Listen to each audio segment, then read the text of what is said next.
Just hours ago, on the eve of Election Day, former President Trump made West Michigan his final destination in his campaign for presidency.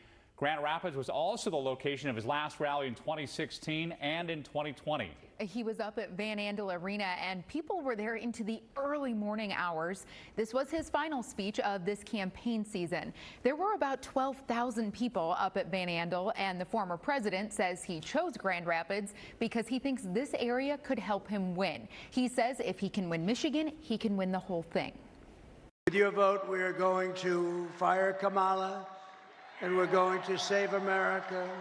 We will cut your taxes, end inflation, slash your prices, raise your wages, and bring thousands of factories back to America and back to Michigan. And a lot of it will be using my favorite word, tariff. Minority Leader of the Michigan State Senate and Republican Eric Nesbitt says former President Trump has to win to stop agendas in the Michigan House and Senate from being one-sided. Right now, they're both majority Democratic. Vice President Harris held rallies throughout another battleground state, Pennsylvania. She spent Monday in the state ahead of today's election. Pennsylvania has 9 electoral votes, which is more than any other battleground state. No Democrat has won the White House without winning Pennsylvania since 1948. One of the stops Harris made Monday was in Scranton, where outgoing President Joe Biden was born and raised. She's hoping support for him will transfer to her. She also visited Allentown and Reading, which is home to nearly 67,000 Puerto Ricans. Her campaign claiming a spike in support from that community following a controversial joke made by a comedian during Donald Trump's Madison Square Garden rally. I stand here proud of my long-standing commitment to Puerto Rico and her people, and I will be a president for all Americans.